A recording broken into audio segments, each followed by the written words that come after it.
আসসালামু আলাইকুম বন্ধুরা, আশা করি সবাই সুস্থ আছেন। বন্ধুরা, আজ থেকে প্রায় ২০ বছর পূর্বে যদি এই প্রশ্নটা করা হতো যে ভারত কি বাংলাদেশে আক্রমণ করবে, তাহলে এই প্রশ্নের উত্তর অনেকটাই কিন্তু ক্ষীণ পর্যায়ে থাকতো সম্ভাবনার। তবে বর্তমানে এই ঝুঁকিটা অনেক বেশি। দেখুন, বৈশ্বিকভাবে আমরা এমন একটি সময় পার করছি যেখানে সবাই কিন্তু এখন ক্ষমতার নতুন একটা প্রান্তে উত্থান হতে যাচ্ছে।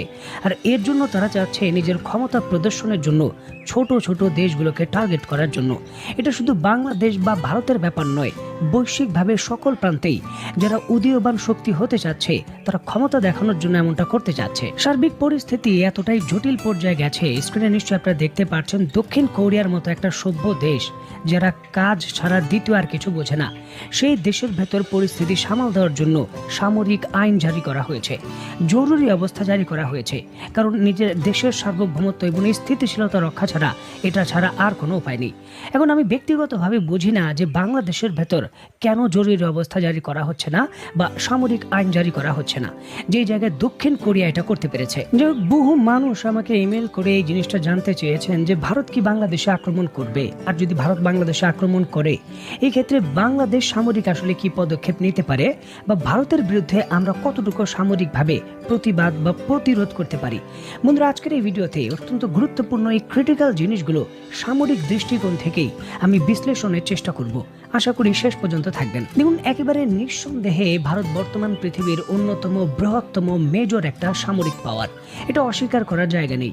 ভারতের সামরিক বহরে বর্তমানে প্রায় 14 লক্ষ পদাতিক সামরিক বাহিনী রয়েছে, যার সংখ্যা একটা বিশাল। এই 14 লক্ষ সেনা সদস্য 14টি অপারেশনাল কমান্ডে বিভক্ত হয়ে কাজ করে, যার একটি মাত্র কমান্ড যেটা ইস্টার্ন কমান্ড সেটা শুধু বাংলাদেশে কাজ করে।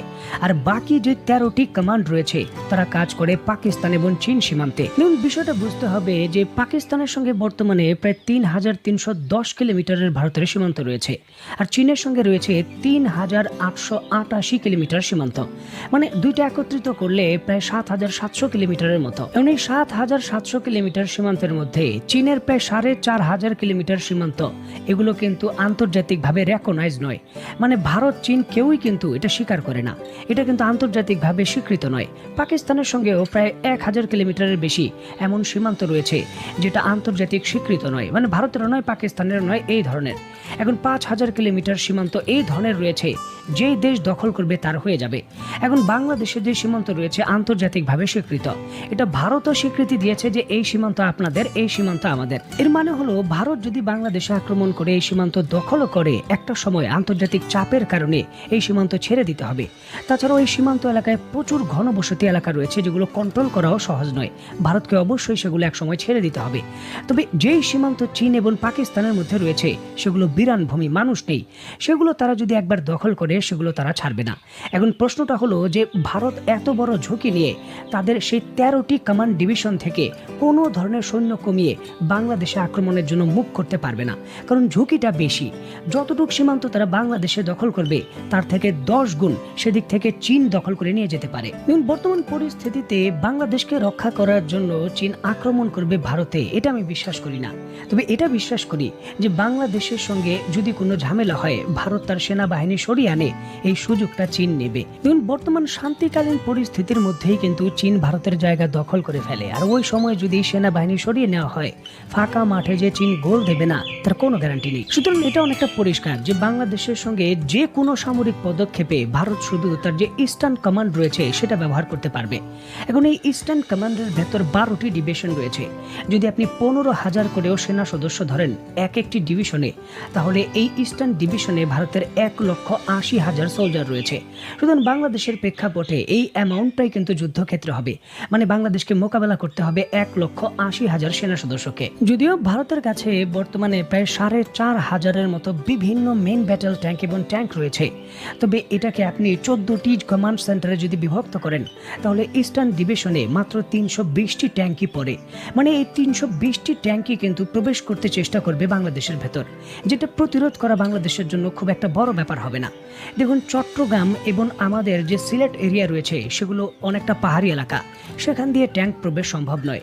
ভারতকে একমাত্র প্রবেশের চেষ্টা করতে হবে পশ্চিমবঙ্গ দিয়ে, মানে একটি ফ্রন্ট দিয়ে ঢুকতে চেষ্টা করতে হবে। সেখানে বাংলাদেশের প্রতিরোধের বিষয়টা অনেকটা সহজ। বাংলাদেশ সেনাবাহিনীর দেওয়া তথ্য অনুসারে বাংলাদেশের কাছে বর্তমানে রাশিয়ার তৈরিকৃত মেটিস M1 যে এন্টি ট্যাঙ্ক মিসাইল রয়েছে, যেটা 2 থেকে 2.5 কিলোমিটার দূরে আঘাত করতে পারে, এই ধরনের 1200 এন্টি ট্যাঙ্ক মিসাইল রয়েছে। এছাড়াও রয়েছে চীন এবং পাকিস্তানের যৌথভাবে তৈরিকৃত বাক্তার শিখান যে এন্টি ট্যাঙ্ক মিসাইল রয়েছে, তার পরিমাণও রয়েছে প্রায় 290টির কাছাকাছি। এছাড়াও স্পেনের তৈরিকৃত আরেকটি শর্ট রেঞ্জের মিসাইলও রয়েছে, মানে মোট হিসাব করলে 1500-র কাছাকাছি। ভারতের ইস্টার্ন কমান্ডের 320টি ট্যাঙ্কে মোকাবেলা করার জন্য এক একটি ট্যাঙ্কের বিরুদ্ধে বাংলাদেশের কাছে বর্তমানে 5টি এন্টি ট্যাঙ্ক মিসাইল রয়েছে, যেটা আন্তর্জাতিক স্ট্যান্ডার্ডে একটা ভালো মান। ভারতীয় যারা রয়েছেন তারা কিন্তু আমাদের বিবেচনা করেন আমাদের হাতে কিছু নেই, তবে সামরিক দিক থেকে ভারতের কমান্ডাররা ভিন্নভাবে কিন্তু আমাদের বিবেচনা করেন। দেখুন, লালমনিরহাটে আমাদের যে এয়ার বেস রয়েছে, সেখান থেকে আমাদের কাছে থাকা মিসাইল যদি আমরা ফায়ার করি, তাহলে পুরো চিকেন নেক আমাদের দখল করার প্রয়োজন নেই। এই চিকেন নেকের মূল যে যোগাযোগ ব্যবস্থা রয়েছে তিস্তা ব্যারেজ, যে তিস্তা ব্যারেজের সেতু তৈরি করে ভারত পুরো পণ্য ন্যাশনাল হাইওয়ে দিয়ে আসাম এবং ভারতের উত্তর পূর্বাঞ্চলে পাঠায়, সেই ব্রিজটা ধ্বংস করে দিলেই হবে। কারণ তিস্তা নদীর উপর আর কোনো ব্রিজ নেই, পানি দিয়ে সাথে সাথে পুরো যোগাযোগ ব্যবস্থা বন্ধ হয়ে যাবে। দেখুন, মাত্র 2টা ব্রিজ উড়িয়ে দিলেই যথেষ্ট। প্রথমটি হলো তিস্তা ব্যারেজ, যার মাধ্যমে গাড়ির মাধ্যমে পণ্য যায় ভারতের উত্তর পূর্বাঞ্চলে, আর দ্বিতীয়টি হলো তিস্তা রেল ব্রিজ, যার মাধ্যমে রেল নেটওয়ার্কের মাধ্যমে ভারতের উত্তর পূর্বাঞ্চলে পণ্য যায়। এই 2টা ব্রিজ যদি উড়িয়ে দেওয়া যায় মিসাইলের মাধ্যমে, তাহলেই যথেষ্ট। এখন প্রশ্ন আসতে পারে, বাংলাদেশের হাতে কি সেই মিসাইল আছে? অবশ্যই আছে। গত সরকারের এটা ছিল অন্যতম বড় অ্যাচিভমেন্ট এবং বাংলাদেশের ইতিহাস পরিবর্তন করার মতো একটা কাজ। তুরস্কের কাছ থেকে আমরা TGR-300 যে টাইগার মিসাইল ক্রয় করেছি, এগুলোর রেঞ্জ হলো 120 কিলোমিটার, 105 কেজি ওয়ারহেড 120 কিলোমিটার দূরে জিপিআরএস গাইডেড ব্যবহার করে নিখুঁতভাবে 10 ফিটের ভেতর আঘাত করতে পারে। তুরস্কের তৈরিকৃত এই মিসাইলগুলোর গতি কি জানেন? শব্দের থেকেও 4.5 গুণ বেশি, ম্যাক 4.8, যা ভারতের যে ব্রাহ্মস মিসাইল রয়েছে তার থেকেও বেশি শক্তিশালী। বর্তমানে 20 ইউনিট এই ধরনের মিসাইল সিস্টেম বাংলাদেশে রয়েছে, যার এক একটিতে 4টি করে মিসাইলও যদি আপনি ধরেন, তাহলে 80টি মিসাইল বর্তমানে রয়েছে। এবং দ্বিতীয় দফায় আরও 100 মিসাইল এই ধরনের ক্রয় করা হয়েছে, সেটা কিন্তু নিশ্চিত হওয়া গেছে। ভারতের যারা সম্মানিত ভিউয়ার রয়েছেন, আপনারা চাইলে গুগলে সার্চ দিয়ে এই বিষয়ে তথ্য নিতে পারেন যে এই মিসাইলগুলো প্রতিহত করার ক্ষমতা ভারতের আকাশ প্রতিরক্ষা ব্যবস্থার নেই। কারণ শব্দের থেকেও 4.5 গুণ দ্রুত গতিতে যে মিসাইল ছুটবে, আপনি প্রতিহত করতে পারবেন না। দ্বিতীয় দফায় 2022 সালে তুরস্কের কাছ থেকে বাংলাদেশ যে TGR-230 নামক সোয়াড মিসাইল ক্রয় করেছে, এগুলোর রেঞ্জও প্রায় 70 কিলোমিটার এবং প্রায় 70 কেজি ওজনের পেলোড এক একটি মিসাইল বহন করতে পারে।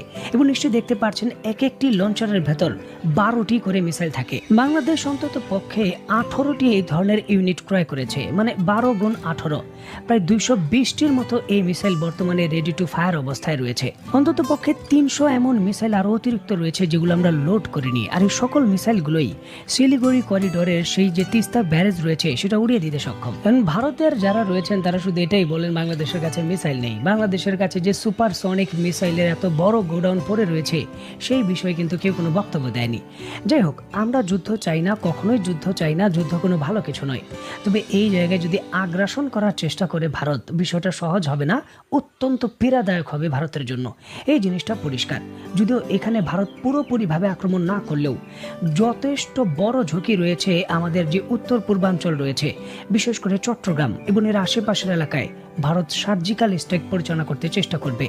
ভারত নিজের ক্ষমতা জাহির করতে চেষ্টা করবে, যাতে করে ভারতের অভ্যন্তরীণ রাজনৈতিক জায়গায় বিজেপির শক্ত অবস্থান তৈরি হয় এবং বলতে পারে যে আমরা সংখ্যালঘুদের রক্ষা করার জন্য কিছু একটা করেছি। ভারত এমনটা করতে পারে, তবে সেই জিনিসেরও যে শক্ত যে একটা প্রতিরোধ ব্যবস্থা সেটা বাংলাদেশ দিতে পারে, সেটাও প্রমাণিত। সুতরাং ভারতকেও এই জায়গায় একেবারে বুঝে শুনে পা ফেলতে হবে। বিষয়টা যতটা সহজ ভাবেন, বিষয়টা আসলে ততটা সহজ নয়। তো বন্ধুরা, অত্যন্ত গুরুত্বপূর্ণ এই বিষয়টিকে কেন্দ্র করে ধারাবাহিকভাবে আরও কিছু পরবর্তী সময় বিশ্লেষণ করব। কারণ এই সামরিক প্রেক্ষাপটটা বিভিন্নভাবে বিশ্লেষণ করতে হয়। পরবর্তী সময় আমি চেষ্টা করব যে এয়ার পাওয়ার সম্পর্কে যে বিশ্লেষণ রয়েছে সেটার বিষয়ে কিছু বলার জন্য। সেই পর্যন্ত সবাই ভালো থাকবেন, সুস্থ থাকবেন এবং বাংলাদেশকে ভালোবাসবেন। আল্লাহ।